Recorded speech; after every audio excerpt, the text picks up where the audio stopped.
Hello, how are you? I'm Matthew, host of Truth from the Booth. Thanks for making space for me and my guest today on Folked Up Radio. For most of us, a dive into a swimming pool is a memory of summer. For Greg Swan, it became the dividing line between two lives. On July 25th, 2009, one split second changed everything. A broken neck, a drowning. Doctors delivered a diagnosis few survive and few are overcome. A C6 quadriplegic. Yet, not long afterward, something unexpected happened. Feeling returned.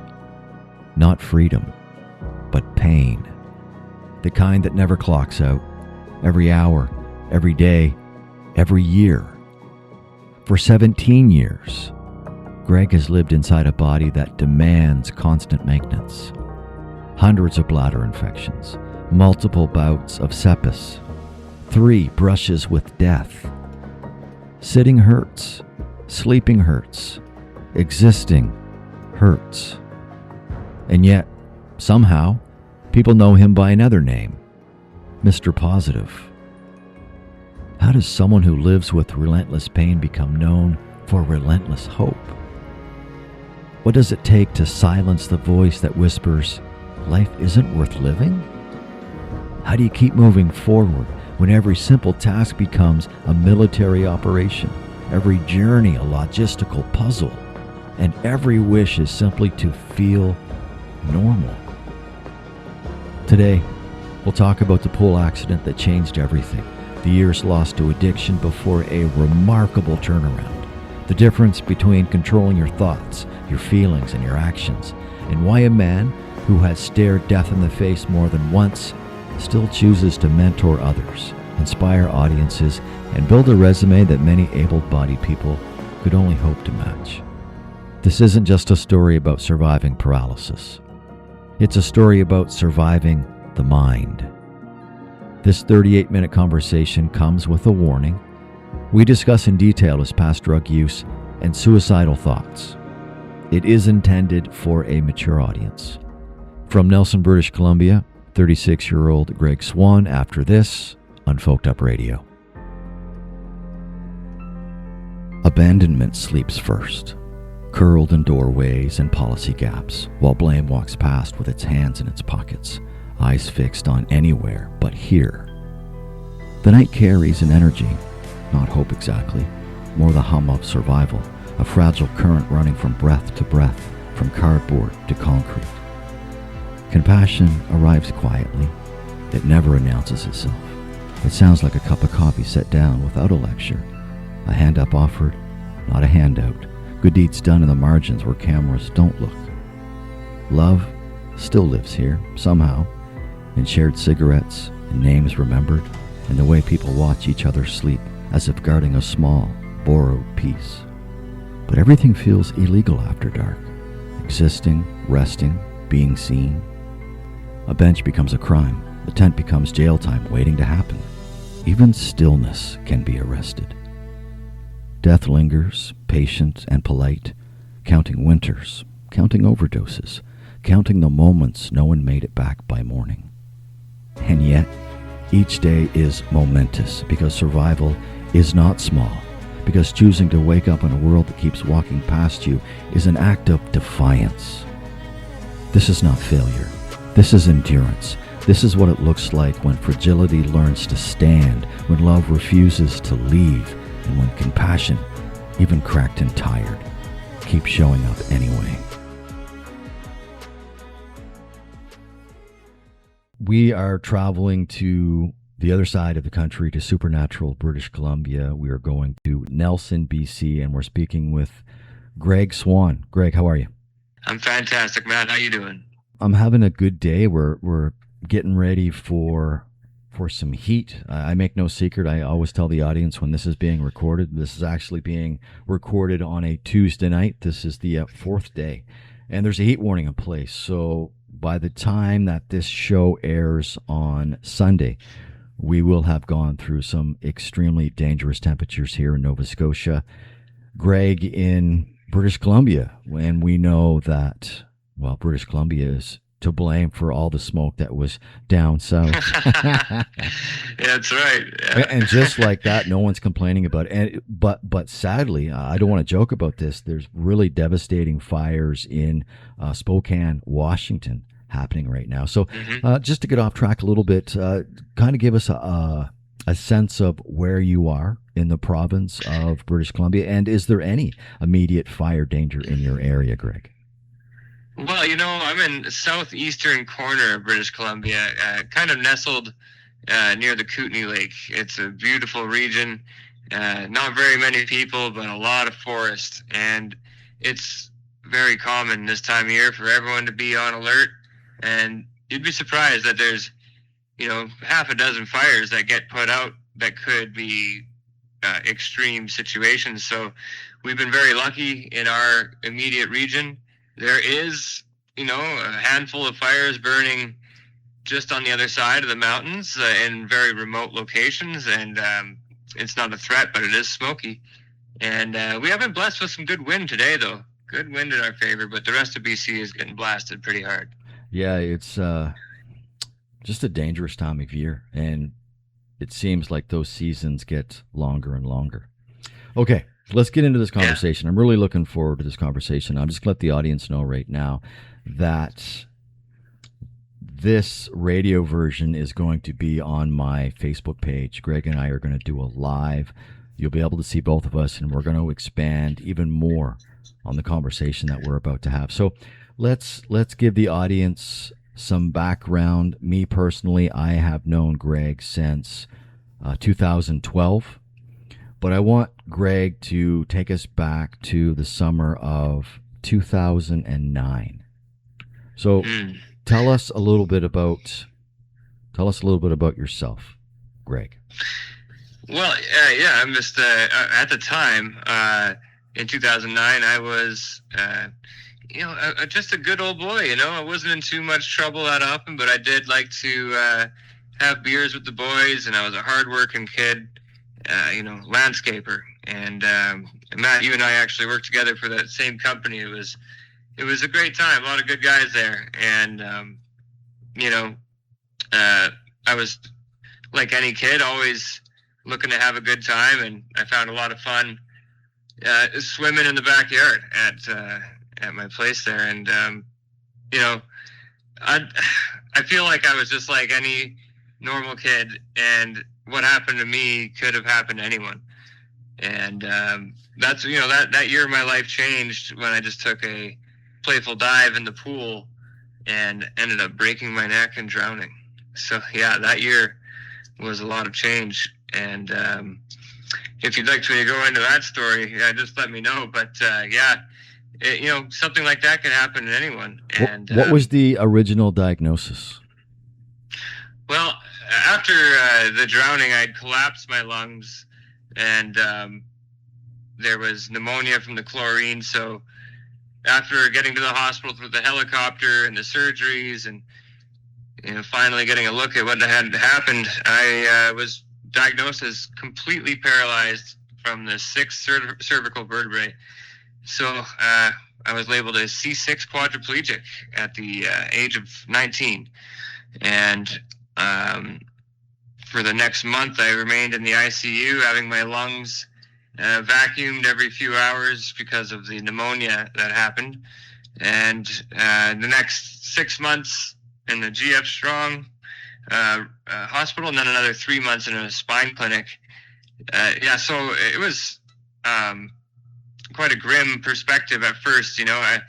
I couldn't feel anything at all except my face, and being strapped to a bed, only looking at the ceiling with a neck brace on, it felt like I was sort of floating around in space.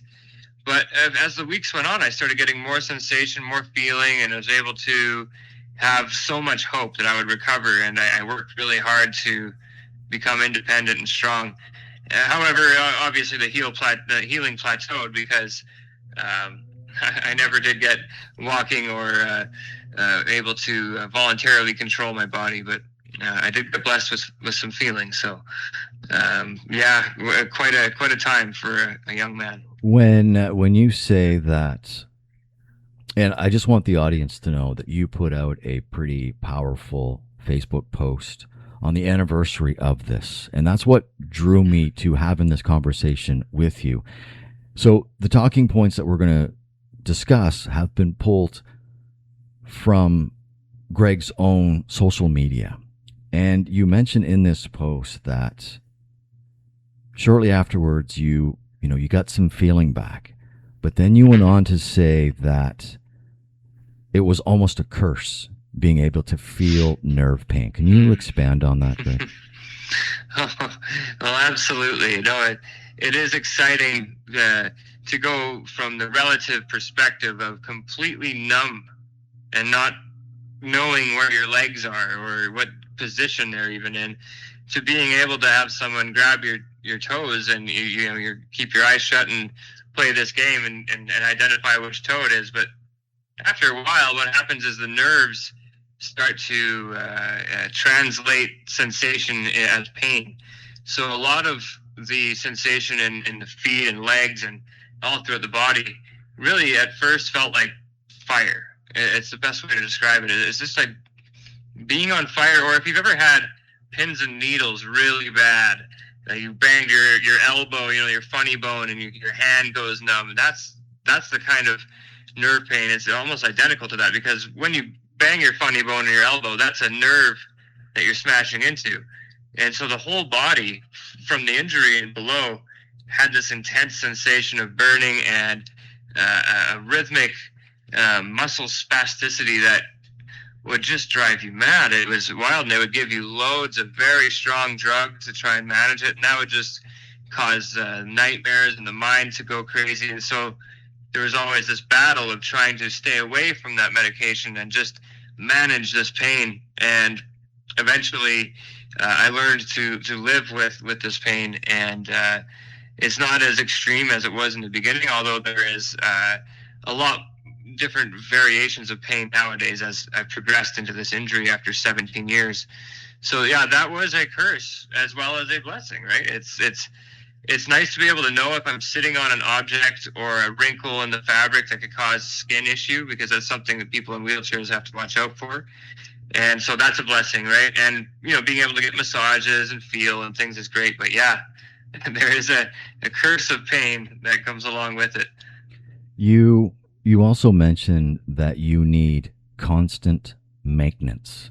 Can you just specifically describe your last 3 months for us, Greg? Yeah, so my situation requires equipment to live, and specifically catheters for urinating. And I have a special situation where I've had an operation, an incision above the pubic bone, about 3 to 4 inches below the belly button. And so a catheter enters my bladder through that incision, and it could go through the penis, of course, but with all the feeling, it's extremely uncomfortable. And basically it's all the time that this catheter has to be managed, has to be changed, has to be urine has to be analyzed every few weeks from the doctors. You got to stay on top of these things in my situation. So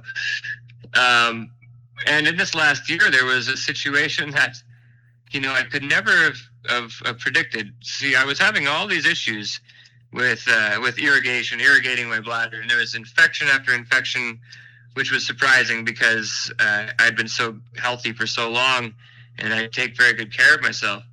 And it turned out that the company that produced the catheters actually had to recall their product because it had toxic chemicals built up on it over the last 3 months, which was the same timeline in which I was very ill.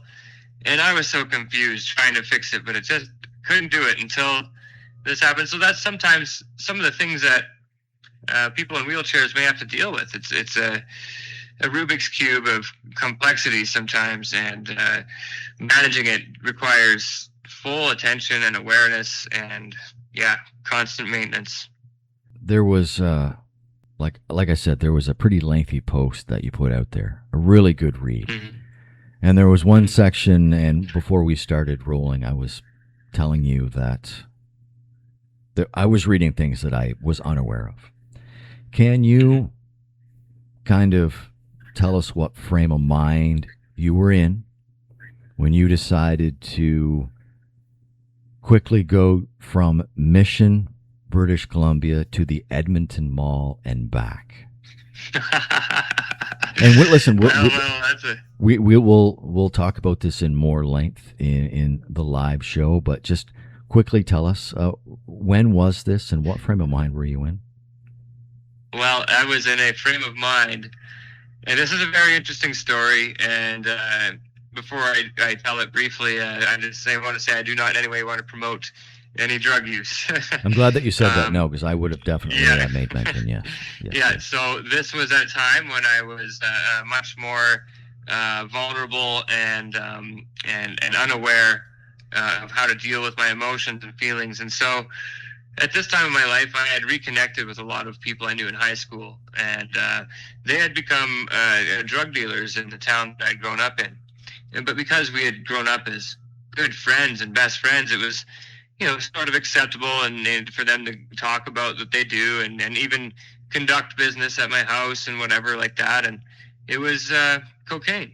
And for me, being in the wheelchair and not being able to experience the freedoms that I used to, a good night of cocaine with the fellas seemed to be like a set of wings. You could feel like Superman sitting in your living room.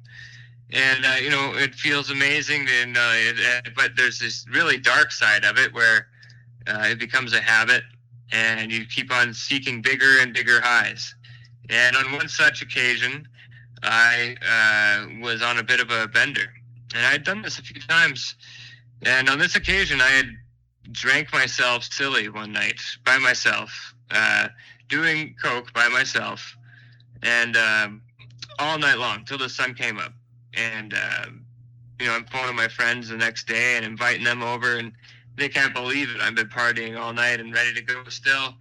And I'm full of energy. And a friend of mine's like, hey, I got to go to Edmonton to meet this guy for some business deal or whatever it was. And I said, well, let's go. What are we waiting for? And I'm just full of this piss and vinegar kind of energy.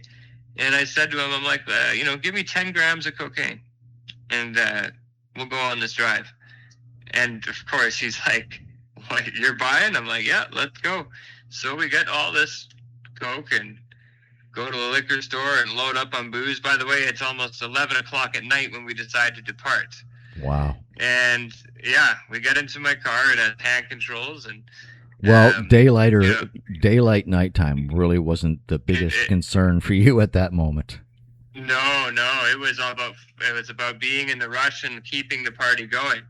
So we got on the road and we began, and we got completely inebriated the entire way there, periodically pulling over to do drugs and drink, and we drove all through the night until the sun came up, and eventually made it to Edmonton, where we continued to party in the mall. And we got barred from 3 different bars because we were just drinking as much whiskey as we could. We ended up getting separated because my friend was arrested, and I wasn't there for it. I went to the washroom. I come back out, and my friend was just surrounded by police. He was getting escorted out of the place, and so I'm kind of dumbfounded, and I ended up going back to my car. And I sat in the car for a while, did some more drugs, and decided to drive to Dartmouth, Nova Scotia. And this is a true story. This is the part I didn't mention when I wrote this. And why Dartmouth? Well, because of the Trailer Park Boys. I really liked that show, and I thought I'm just going to go all the way there for no reason because I was crazy. And I began driving. I made it all the way to, I went south for some reason. I ended up going to Ainsworth or Wainwright, Alberta, and realized what I was doing and turned around and drove all the way back. This is on the third sunrise. I drive all the way back to Mission, and I barely made it, and I did drugs the entire way. And by the time I got back to Mission, I was so screwed up. I couldn't get out of my car. I couldn't hardly speak. My mother had to come and basically peel me out of the car. I was a complete wreck and a complete mess, and if I didn't have my mom to help me there, I don't know if I would have ever gotten out of that situation. And what that taught me is that there would never be enough drugs for me. There would never be enough rush and no matter how much Coke I bought, I'll always want more. And so that was when I made a decision to change my life completely, and that was in 2015 or 14, something like that. I think I was about 24 or 25 years old. And it's been well over 10 years since I've done any drugs or anything like that. I don't drink either, but that was an epic journey. And I almost crashed the car so many times. There were so many panic attacks. It was just a drug-infested frenzy where my mind was completely gone. And I'm lucky that I didn't hurt anyone or myself. Oh, my goodness. That's just a white-knuckled story, and you may have enraged a lot of people with that. But listen, it's the truth. Hey, that's the name of the program, Truth from the Booth, and that is your truth. Yeah, wild stuff. Okay, so let's change gears and get out of that lane real quick. There was something else that stood out. Mr.Positive. Do people where you live refer to you as Mr.Positive, or is that how you refer to yourself as Mr.Positive? I have been given this nickname in many different situations. When I lived in Mission, there was a few people that would call me Mr.Positive, and out here, that has happened as well. Yeah, it's because I am always very optimistic and positive, and that's by nature, but also by habit of thinking. I've learned to repeatedly think the same things over and over again to program my mind, and even if I'm having a tough time, I'll still be positive around people. It's just a way to be, and sometimes it is not so easy. How can you tell the audience how?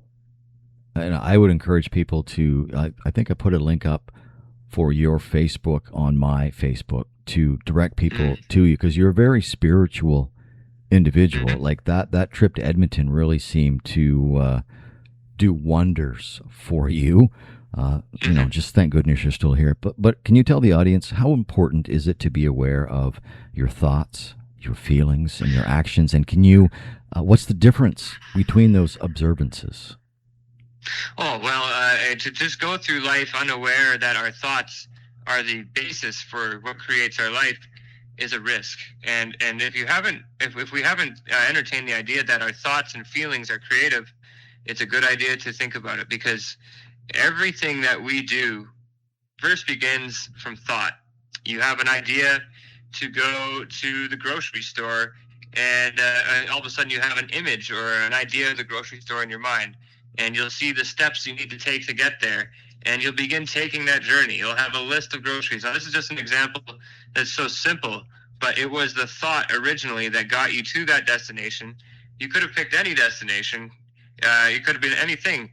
Our thoughts will guide us. When we wake up in the morning, the first things that we think will literally program and determine our day. It's been proven now that the average human, and this has been mapped in the brain, the average human thinks about 60,000 thoughts a day, right? And this is the crazy thing, Matt, is 90% of our thoughts are the exact same thoughts we had the day before. And this is because we get into patterns of thinking and patterns and habits and loops of talking to the same people, talking about the same things, going to the same places, seeing the same things over and over, the same shows, and getting into these rhythms and habits. So the brain gets stuck in a loop of thinking almost the same thoughts every single day. Now, why that's important to note is that we can change those thoughts by writing down how we want to feel, how we want to, how I want our health to be, what do we want our wealth to look like, goals that we have, and daily looking at those. And it'll be challenging for a while, but after a while, it'll start to become our common thoughts. That'll be the 90% bulk of our thoughts. And it's difficult, because the hardest thing about change is not doing the same thing you did the day before. So really, thoughts are the basis of everything that we do. And it's so important to monitor our thoughts and make sure, am I thinking negatively about myself or others, or am I thinking positive about this or this goal? An attitude towards anything will determine its outcome. And there's just no doubt in my mind that it's one of the most important things to have a hold on. And in the past, I wasn't thinking, and I learned that, and I go, oh, well, it's time to start thinking, isn't it? And here we are. It's working out pretty well. I really appreciate you joining this broadcast. And if you're just joining me, my name is Matthew. This is Truth from the Booth, and we're speaking with Greg Swan in the beautiful community of Nelson, Supernatural, British Columbia. Let's continue the conversation, just pulling some information off of a fantastic, in-depth post that you put on your own Facebook.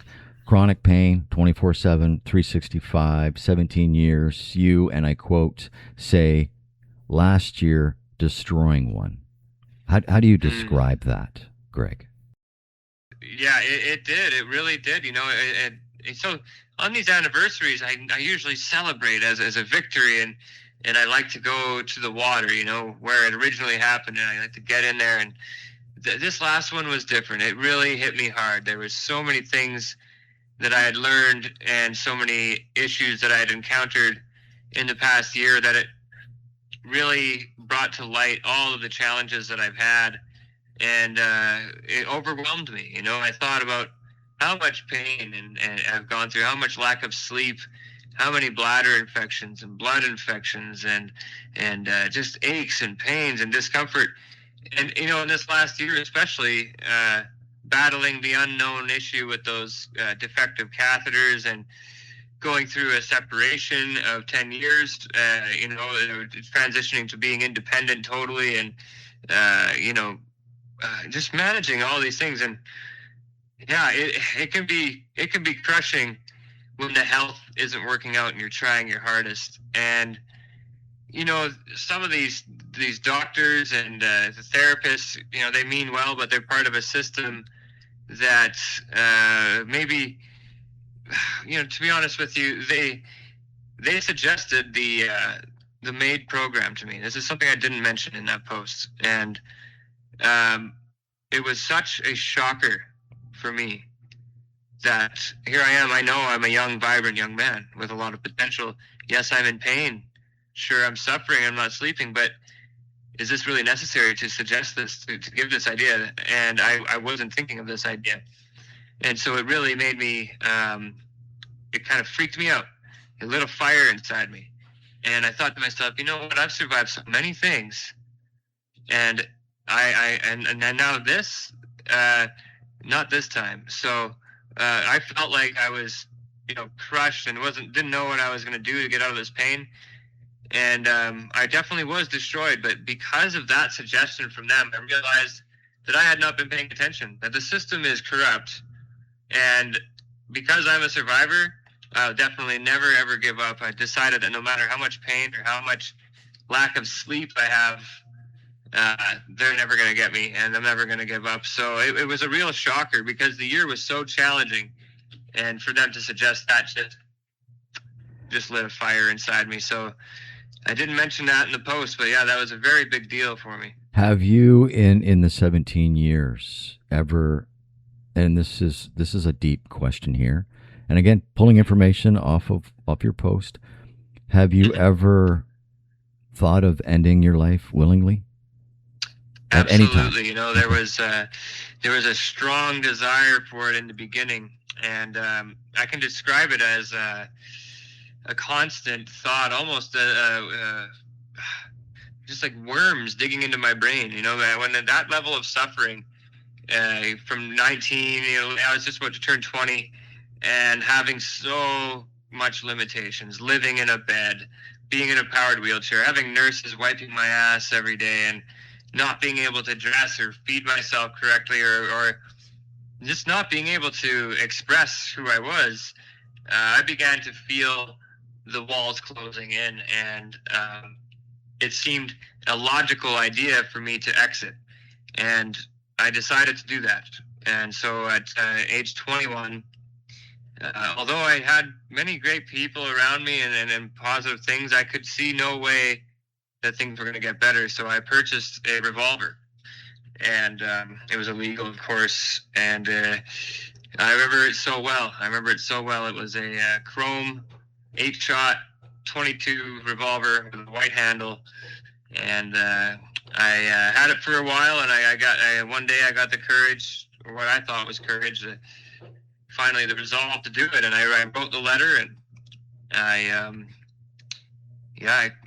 sat on the couch and I put that gun in my mouth so it's a hammer cocked back, and I remember the tears pouring down my face, and suddenly this vision of someone I loved came upon the screen of my mind, and it just crushed me, because I thought about all the people that I love and how they would feel in that moment, and how many friends I had lost to suicide, and the effect it had on them and their families, and I couldn't do it. I couldn't do it in that moment. And I know it's the weirdest thing is I felt upset about it because I felt trapped. I was like, I can't stay here, and I can't leave without feeling a terrible feeling. And it took me a while to really start to feel inspired and things. So I went through a very, very challenging time.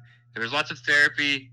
Luckily, I'm an avid studier of books this entire time, no matter what. Even when I was going through drugs and things, I was always trying to find out more about life. And I had some great mentors around me that really helped me through all that. So that was it. That was the closest call I ever had, and I never went back. Wow. Greg, this conversation is just remarkable. I know I can't think of another word. I've spoken to so many people over the years, not just through radio, but just in conversations. But and I think I've always been blessed to have people open up to me, but to have people take it one step further and share their stories with people in 162 countries around the world is just fantastic. And I can't thank you enough for doing this. Just a few more things. Absolutely. I can't wait for us to be reunited sometime, hopefully later this year. Me too. I want you to describe, and I just want to go back to something when you were talking about pins and needles, that sensation of the nerves. And I just want to share with you, many years ago, I accidentally took expired Gravol.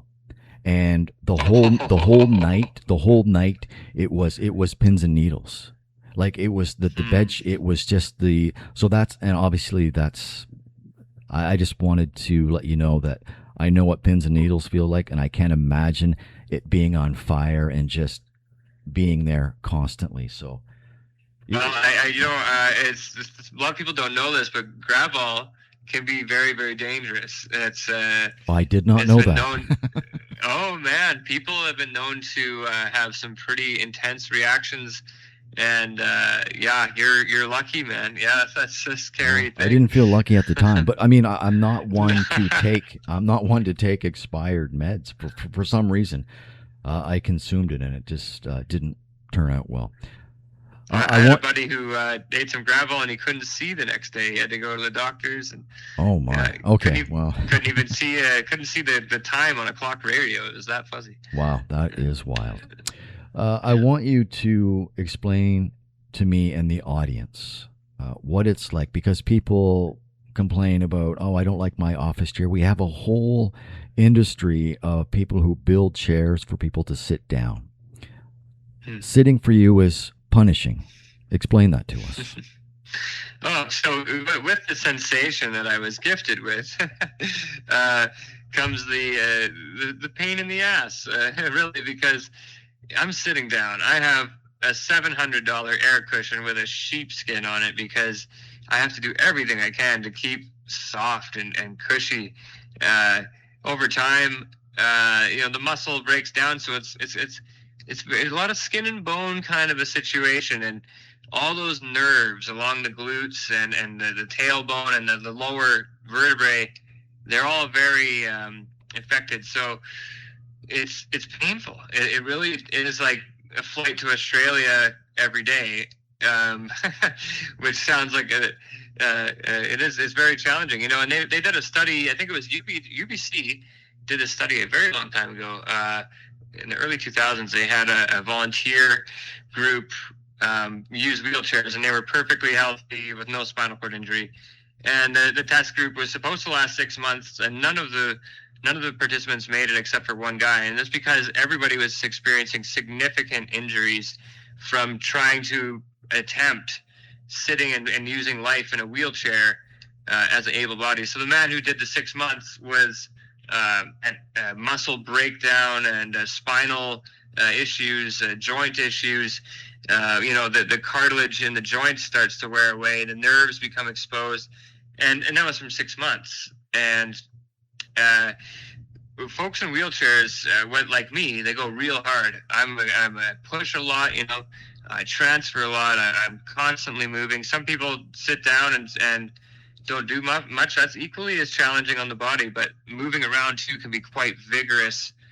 And it is a constant pain. But it's funny thing about the brain is after experiencing years and years of consistent pain with no breaks, that pain becomes sort of background noise. And every now and then you become really aware of it when it increases. But I feel like I'm strong like a monk in a way of knowing the pain is there, even as I'm talking to you in this very moment. The pain that I'm experiencing, if I would experience this in my previous life without the injury, I'd be freaking out. I'd be trying to go, it's just so crazy. But no, it's completely normal now. And there are many people that live with chronic pain. Just women alone, they experience the pain that women experience, and they still get up and do things like that's. People are amazing. People are amazing. It's incredible. But yeah, the pain is real.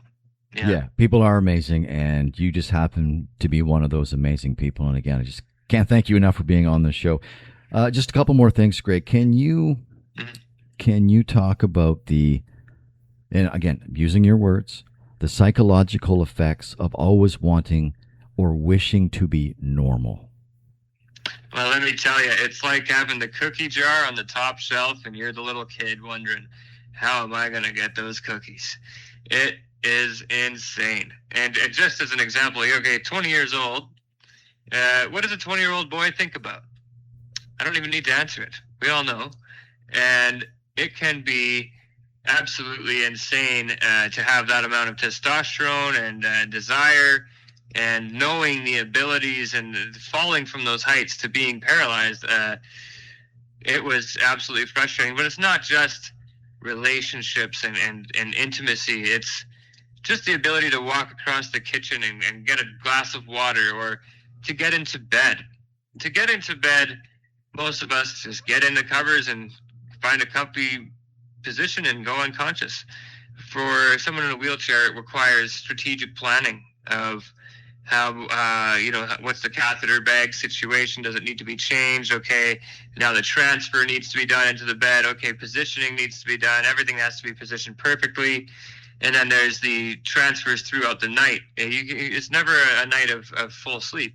So there's that. There's not being able to reach things, not being able to drive, not being able to ride a bike or hike or go up a set of stairs. And it's just the feeling of being a burden also. If you go to, people like, hey, come to the party, and there's a huge set of stairs and you got to get people to carry you up these stairs, and now you're relying on people to carry you down the stairs or get you into the boat or wherever it is, and all these beautiful things. People love to help. It's so beautiful, and I appreciate it all.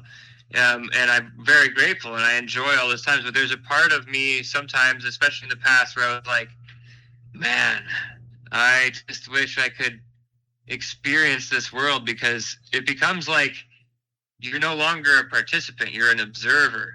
That's how it feels. And that's what I meant about the psychological game, the warfare on the mind of, like, I know how to build houses and do irrigation and advanced landscaping and man, I could fish and tie knots and it's all there. I could golf. My golf game was amazing, and it's all there, but you just can't use it. Yeah, and that kind of shit will just gnaw at the mind. Mm-hmm.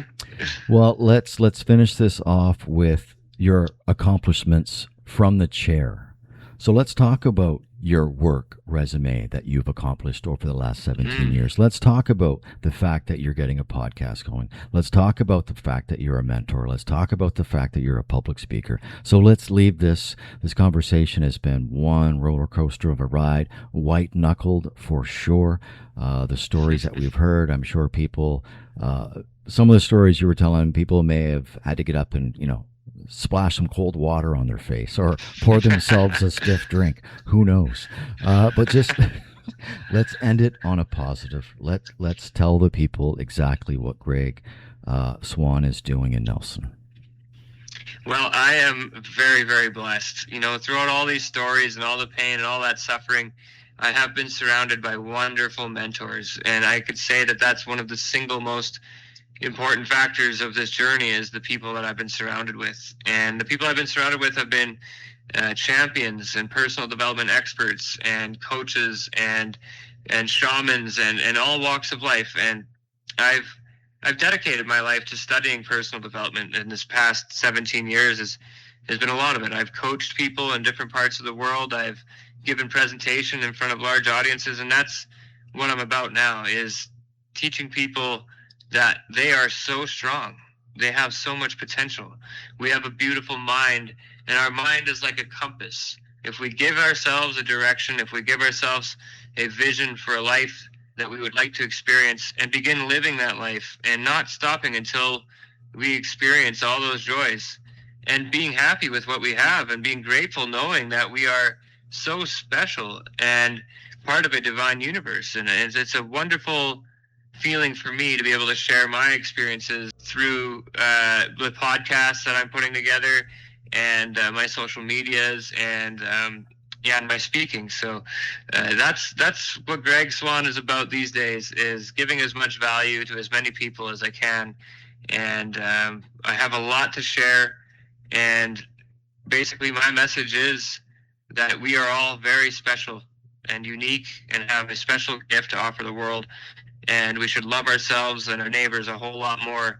And there's so much potential good for ourselves in this world. Absolutely. I knew you were a special being when I saw you on the beaches in White Rock back in 2012. Greg Swan in Nelson, British Columbia. Thanks for taking the time out of your night. And we'll continue this conversation in a live show. Thanks, Greg. Thank you very much, my friend. I appreciate you.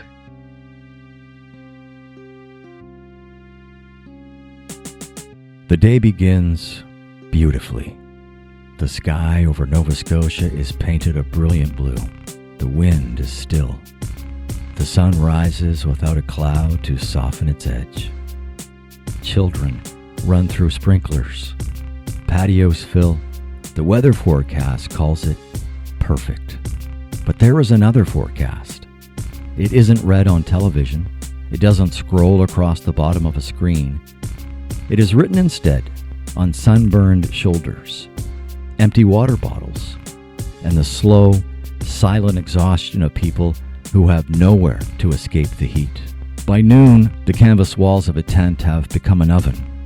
By mid-afternoon, the pavement gives the day's warmth back to the air, and there is no relief. Not under a bridge, not beneath a tree, not even after the sun slips below the horizon. The body keeps a careful balance. Lose enough water and muscles weaken. The mind slows. Judgment fades. For someone already living with chronic illness, addiction, or medications that interfere with the body's ability to cool itself, that balance can disappear with frightening speed. And the cruelest part? Heat makes very little noise. No howling wind, no crashing waves, no warning sirens. It simply stays, hour after hour, day after day, until surviving the weather becomes harder than surviving the streets. Tomorrow morning, many of us will remember the heat only as something to talk about over coffee. But tonight, someone will be searching for one more bottle of water, one more patch of shade, one more hour. Because for people with no front door to close, summer's not always the season that lets go first. I'm Matthew. Thanks for making space for me and Greg today. let's get you back to the music on Canada's #1 folk station, 99.9 FM Perth Andover, and around the globe on folkedupradio.com.